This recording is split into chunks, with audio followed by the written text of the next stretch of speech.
wanted the best? You've got the best podcast, the hottest podcast in the world. The Chris Voss Show, the preeminent podcast with guests so smart you may experience serious brain bleed. Get ready. Strap yourself in. Keep your hands, arms, and legs inside the vehicle at all times, because you're about to go on a monster education roller coaster with your brain. Now, here's your host, Chris Voss.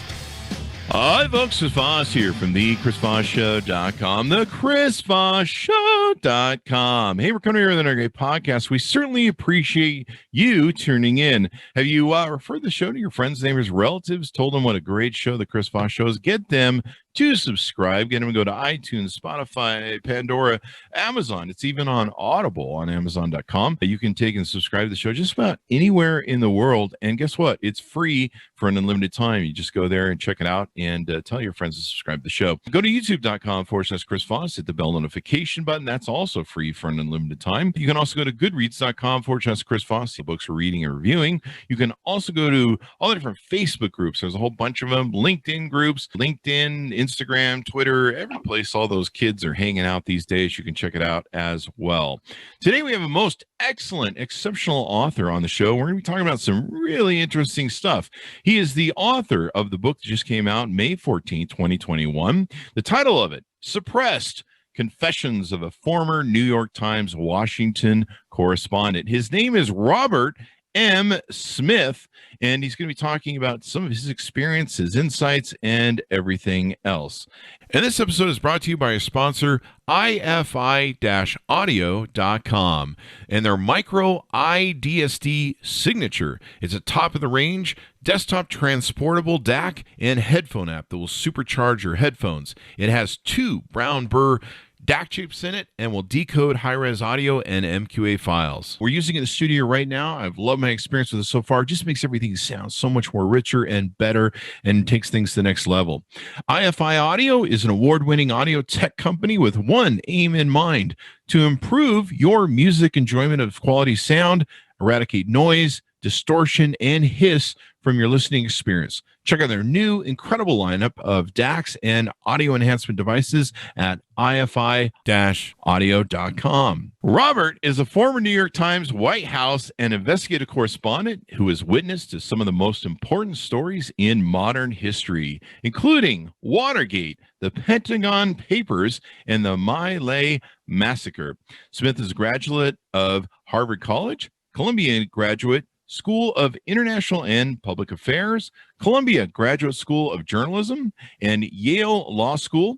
In addition to his career in journalism, he worked in a large law firm, ran overseas litigation worldwide for a major bank, and founded his own trial law firm. Smith served in the administration of the President Jimmy Carter. He is a barrister of the Inner Temple in England and was a director of mediation at an international center in London. He has lectured to the United Nations and to groups in many places in Africa, Asia, and Europe, including the University of Oxford. And he now lives in San Francisco, and by golly, here he is in the flesh to talk to us today. Welcome to the show, Robert. How are you? Fine. Thank you very much, Chris.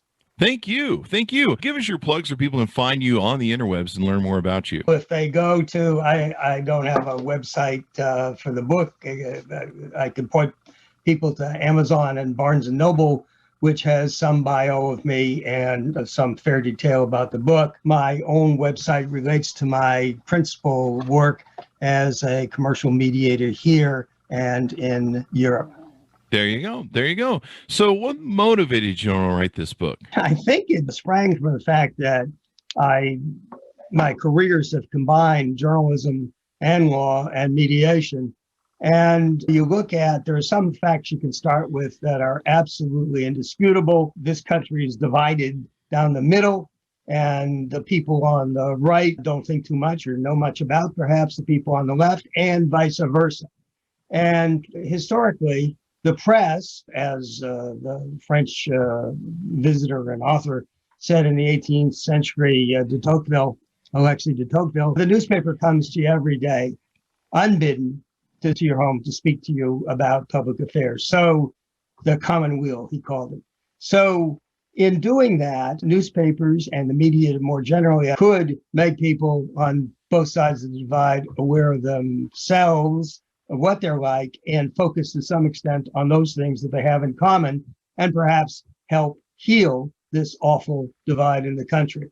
So I saw that as a mediator, and as a former New York Times Washington correspondent, I remembered the days when people actually trusted the newspapers and the media generally. And the polls show now that people, or lots of people, simply don't trust the media. That means the media, and including the New York Times, can't help solve this division in the country. And the next question is, why is that so? Why don't people trust the media?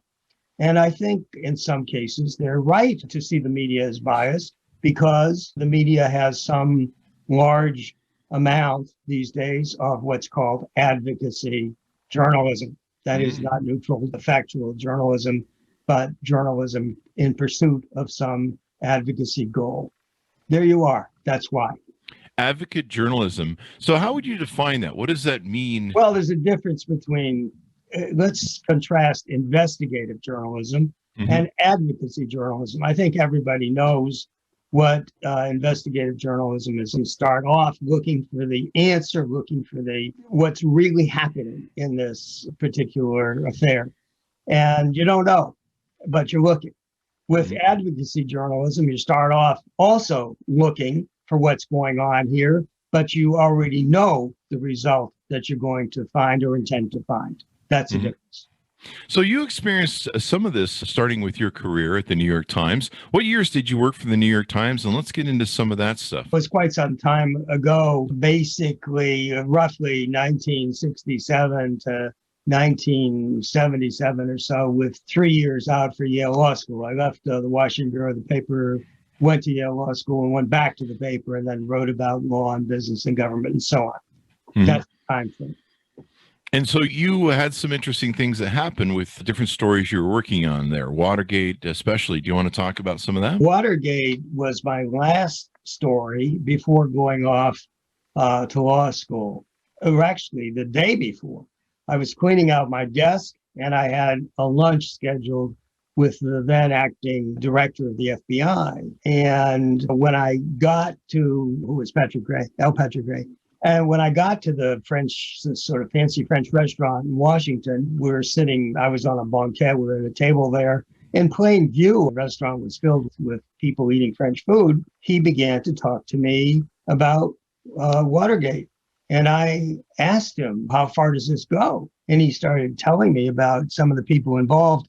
I was truly in an awkward position because I couldn't very well take out my notebook, put it on the table and start taking notes. Everybody, here I was, 31 or something. And I'm a youngster, and I'm with the FBI director, and I'm in this restaurant. They're all going to say, what the hell's going on here? So I had to come up with some mnemonics. I'm terrible with memory. And I said, okay, he's mentioned Segretti's name. I said, Segretti spaghetti. And that's how I got through this interview. But he told me that the Attorney General was involved. And I said, does it go up to the president? Can you imagine this at a restaurant like that, at a meal? Yeah. And he didn't say anything, which confirmed, he didn't deny it. That's what was going on. So I raced back to the office at the end of the meal, grabbed the news editor of the Bureau, Bob Phelps, pushed him into his office, closed the door, put up a don't disturb sign, turned on a tape recorder so he'd be able to listen to it later, gave him a pad to take notes, and told him what had happened. And we went through the whole thing in detail. And then he went back to the newsroom, which had, I don't know, say 3 dozen really good reporters, present company accepted. And I went back to clean out my desk. And I fully expected when I got to New Haven to school that I'd be seeing this story. I didn't. Wow. And I didn't. And it wasn't until months later, 3 months later or something, when Woodward and Bernstein were really beating the Times up very badly, that the Times, in a sense, paid very serious attention to catching up and doing the story. So the question becomes, why? What happened here? And I don't know, but years later, I talked with Phelps on the phone and said, okay, why didn't you use the story? Why didn't you get another reporter to write it, to follow up? What happened? And he said, incredibly enough, my wife and I were going on an Alaskan cruise. I said that cruise wasn't for a week. And a week in journalistic time is centuries. So it couldn't be that. He said, I don't remember. I said, what do you mean you don't remember? Is this the story of the century and you don't remember why you did nothing with it? And he said, what do you want me to do? Take truth serum? And I said, if it would help, yes. So he just couldn't remember and just took it as face value. But you saw, here's the editor of the news editor of the Washington Bureau of the Times, and guy who went on to run the Boston Globe and so on. He'd been a very good editor for years. Is it credible that he simply did nothing and forgot about this whole story, Watergate, and he can't remember why?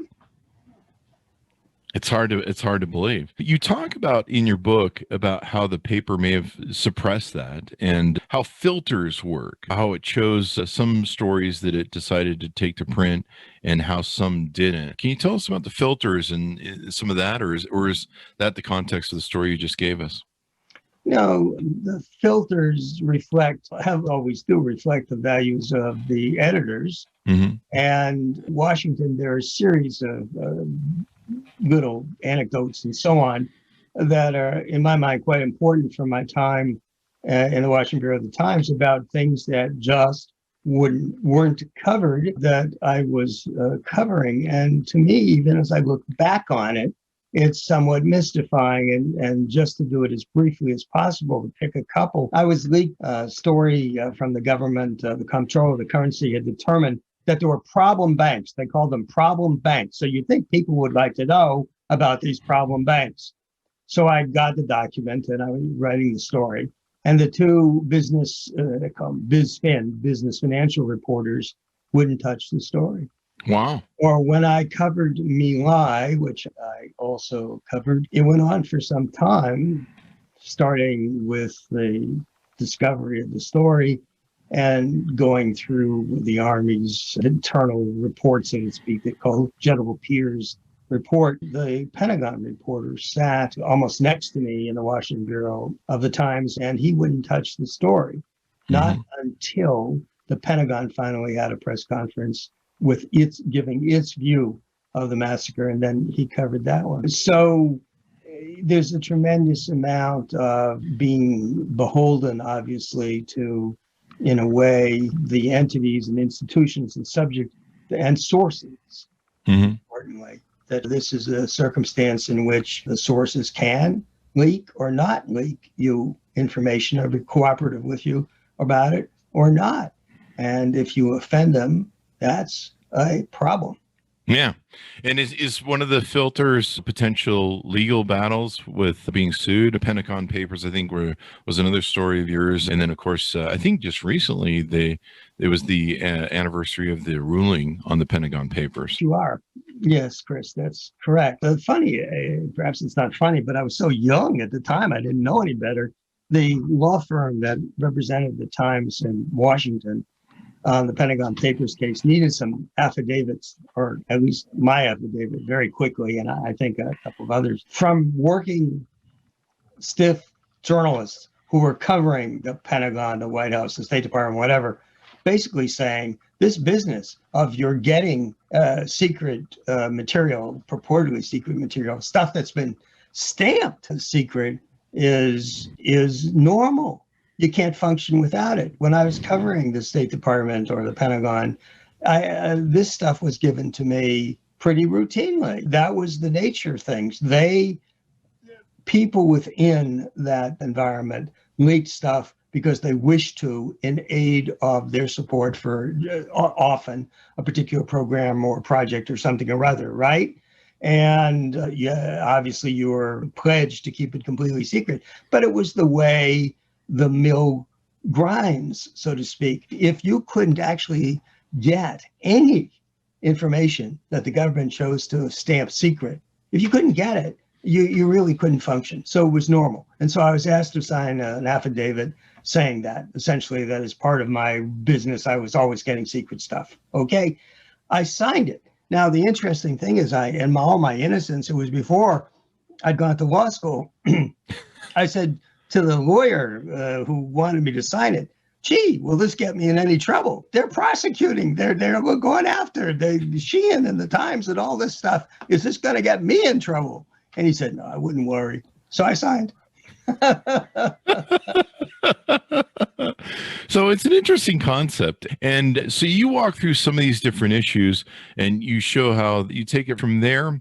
How do you go in the book from the arc to talking about some of these different things that the Times was doing? Let me ask you this first. So was a lot of the things, your impression or knowledge, was a lot of things that were going on with the Times also going on with Washington Post and other top news agencies at the time? This is fairly common practice, I guess. The leaking was, although since the Times was seen in that day as having power, it was the government speaking to the government. Somebody at state who was in favor of a particular treaty or something or other would speak to somebody else in the White House on the subject in a way through the Times. So the Times was in a particular position. Now it's much more diffuse with the Washington Post and so on. Although I was going to say the LA Times, but now look what's happening to the LA Times. There you are. Yes, it was extremely common practice, so common that you remind me that when I was covering the State Department, people were lying all the time. You wonder, it created a sort of politically paranoia in the Washington press corps, right? Yeah, everybody's lying to you all the time, really. Yeah. So I went over to the State Department one day, and there was a very nice fellow I really liked, and I'd already read the incoming cable traffic about the subject I was talking about with him, asking him about, which was the Mideast. So I knew what was going on, but nevertheless, I asked him about it, and he sat there and he had the cables in his hands and he was telling me the truth. I was so shocked that I said, my goodness, why is this guy telling me the truth? It was that bad. Wow, that's crazy, man. That's crazy. So you talk about in the book how in today's things and also about how, I guess, the Times and how they went after Trump or covered the Trump administration. Let's talk a little bit about that and your thoughts on it in the book. I think that was very unfortunate.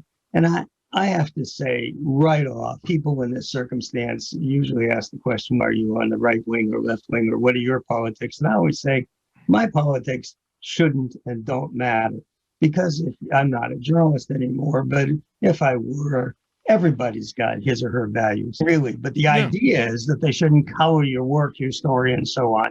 So I hope that's true in my own case. But what happened here is that the Times chose to get into the ring with former President Trump and begin slugging it out. It's that simple. Instead of staying outside the ring where it belonged and reporting on what was happening in the ring. Now, there are a lot of possible explanations for that, but I'm sorry, I personally don't accept them for a variety of reasons. The most important is they're journalists. They shouldn't be in the ring, number one. Yeah. Number two, if you step in the ring, then how can people trust you? You're writing about somebody you're in a brawl with? Would you trust somebody doing that? Would you trust Johnny who's fighting with Jimmy and about his account? I don't think so. That was a problem. And more seriously, and the very odd thing about this is in some ways, both of them profited. I know it sounds strange, but Trump's supporters liked his attack on the media and particularly on the Times. And the Times readers liked their slugging out with the president, and circulation rose and revenue rose. Interesting. But what happened, more importantly than any of that, if you'll permit me, is the usual role of the Times to deliver the news in a straight way, a credible way, a way that would have people believe what they were saying about Trump and others evaporated. Wow. Did you see, what were some examples of this where you saw that they were really attacking him and taking it on the head as opposed to doing unbiased journalism? In the book, I'm glad you asked, because I can't obviously go through them all, but there's Sure. a whole section in the book where I said the problem was this, really, Chris, how do you prove in some way, I was a trial lawyer, right? So how do you show the jury that the coverage was less than unbiased, was biased? How do you do that? So what I decided to do was take a really neutral source of the news, which in my mind was the Associated Press, AP. Why AP? Because AP has thousands, I don't know how many thousands, of media clients around the world. And those clients are some on the left, some on the right, some in the middle, I don't know. They're all over.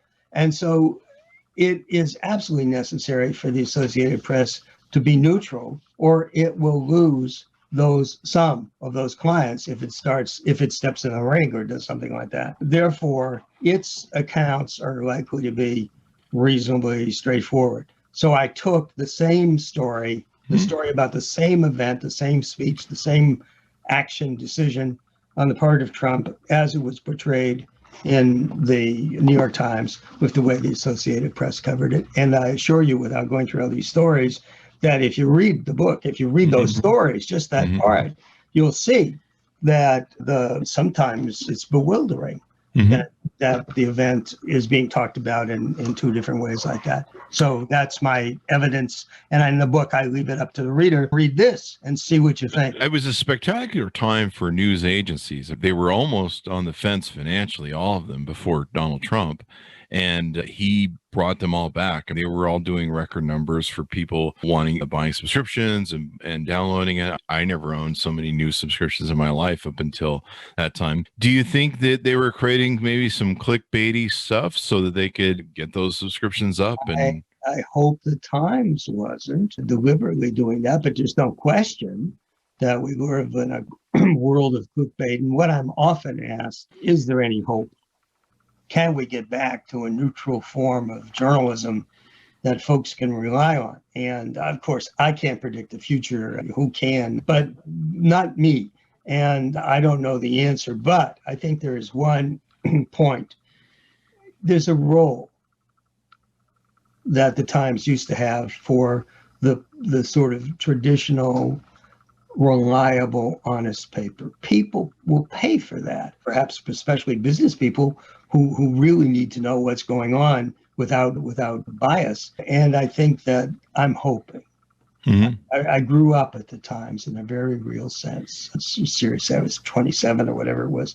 And I'm hoping that it'll come back to its traditional role. What's happened in part is not just the entire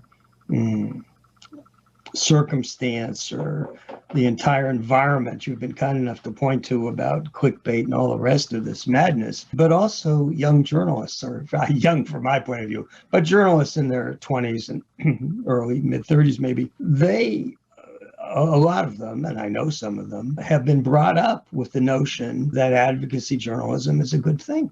Their professors believe this. The deans sometimes believe it, as a result of which they come in properly, appropriately, envying Watergate, Woodward, and Bernstein, and they should, but their intention is to be advocates for this, that, or the other thing.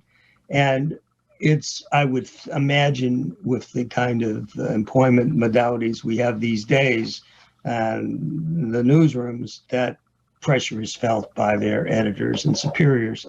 I don't know that, but you certainly have young journalists for whom advocacy journalism is really why they went into the business, the craft. Yeah.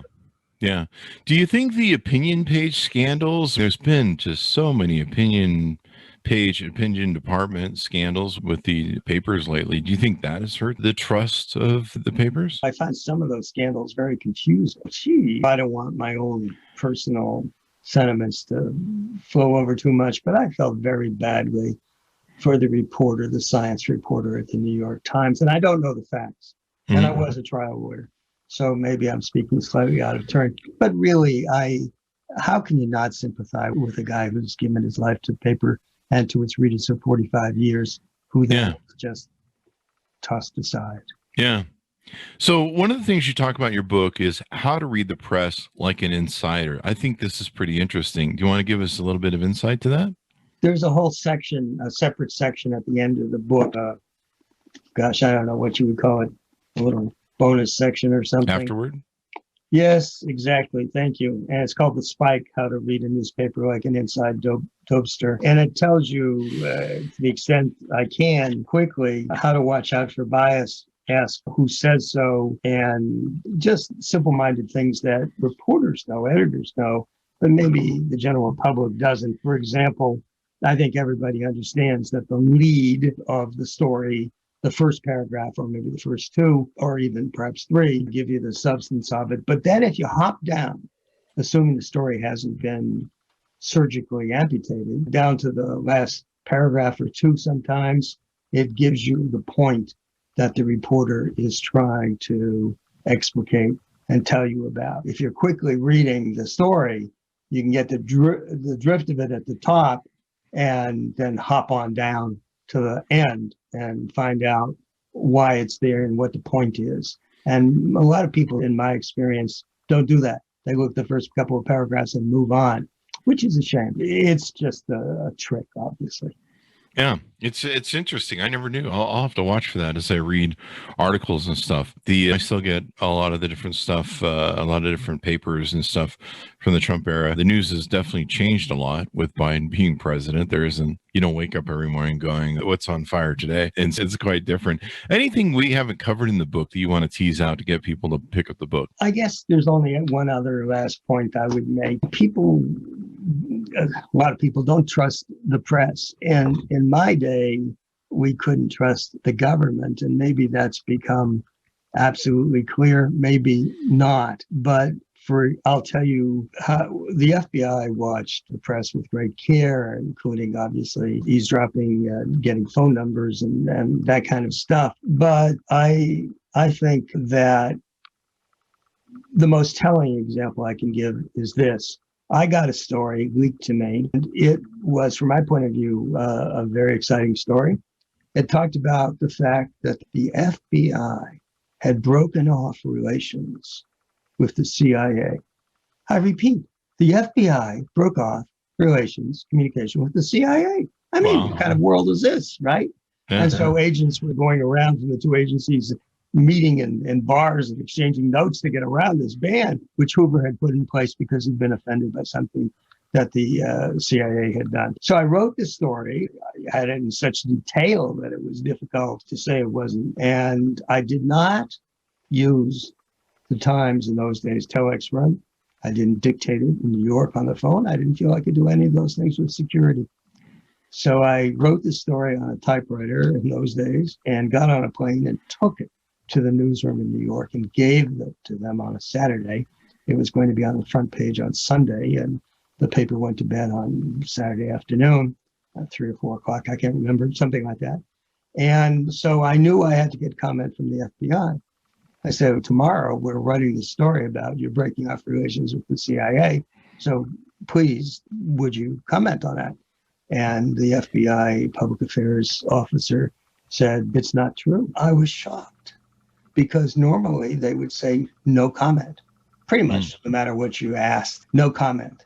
For them to actively say not true gave me a momentary pause. Could this somehow be wrong? Here's the Times going to put it on page 1 and then carry on for a lot of space inside. I said, okay. And I put in a little paragraph there saying, asked about it. The FBI said, not true. And I called the CIA and they said no comment, as I knew they would. Okay. So down the road, a couple of years later or something, I don't know, I get my FBI file.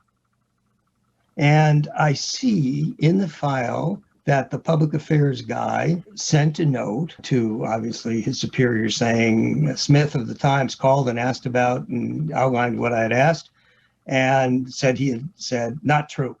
And in the margin, there's a little hand-scrawled note that says, well done. And it's got this initial. I first thought it was K, but it was not K. And then the next note in the file is a copy of the front page of the Times with my story. They got it to Washington. And then there's another note in the file below the story, same scrawled handwriting. And it said, "What think ratted on us?" And it wasn't K, it was H for Hoover.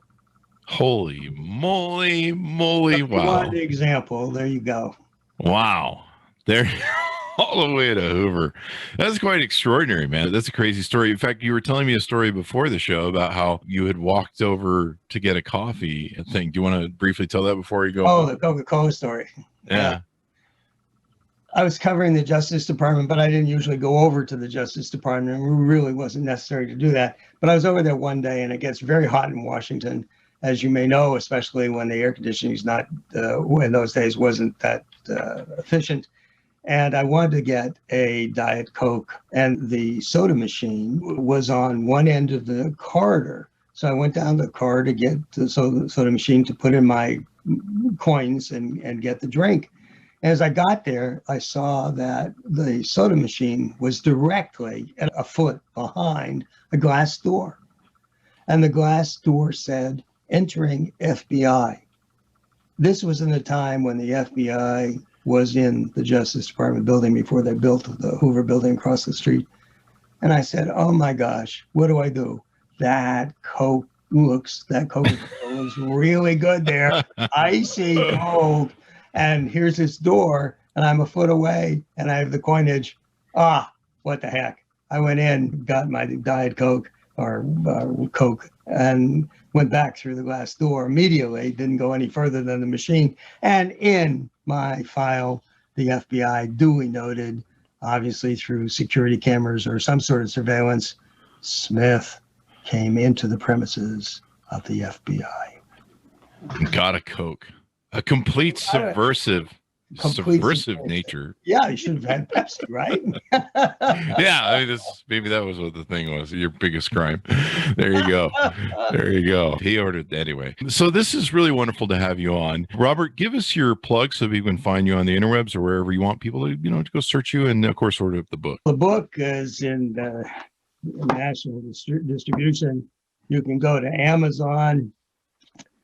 It's got a distinctive cover, or you can go to Barnes & Noble, or you can go to your local bookseller, or whatever way you typically buy books. And you will find out a lot about the book, certainly on the Amazon and Barnes & Noble sites, and I assume lots of other places it's described. And what's interesting to me, as I wrote a legal textbook, but not this sort of stuff before, is just how international the scope is. Quite remarkable. So it's pretty cool.